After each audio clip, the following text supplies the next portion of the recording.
আমার সঙ্গে বাই ইউএকুয়ের লড়াই ভয়ঙ্কর হয়ে ওঠে আর শেষ হয় তার শরীর ভেদ করে বেরিয়ে আসার টেন্টাকল দিয়ে। চার্লসকে ডেকে আনা হয় অ্যাবিস ওয়াকার বর্ম পরে নির্ধারিত ফাইনাল ব্যাটেলের জন্য।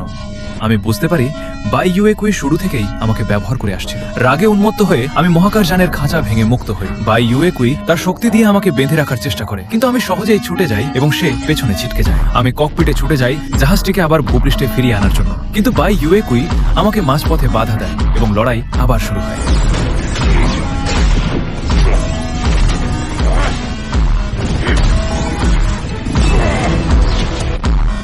ঠিক যখন মনে হয় আমি তাকে শেষ করতে প্রস্তুত, তখন গুরুত্বপূর্ণ মুহূর্তে সে পাল্টা আঘাত করে। আমি তাকে পাওয়ারফুল পাঞ্চ করতে গেলে সে কেবিনের দরজা খুলে দেয় এবং আমি জাহাজের বাইরে মহাশূন্যে যাই। জাহাজের বাইরে শূন্যতায় আমি দ্রুত শক্তি হারাতে শুরু করি। তাই আমি বাটারফ্লাই বোন সক্রিয় করি এবং একটি আদিম জন্তুর ফটোসিনথেসিস ক্ষমতা নকল করে আমার শরীরকে সক্রিয় রাখি। এরপর আমি আবার জাহাজে উঠে পড়ি। বাই ইউএকুইয়ের সঙ্গে চূড়ান্ত মুখোমুখি লড়াইয়ের জন্য বাই ইউএকুই তার পূর্ণ শক্তি মুক্ত করে আর আমরা দুজন সমান তালে আক্রমণ করি। আমি দ্রুত নড়াচড়া করে তার আঘাত এড়িয়ে যাই এবং তার একটি বাহু কেটে দেয়। অপ্রত্যাশিতভাবে সে তার তাং দাও তরবারি বের করে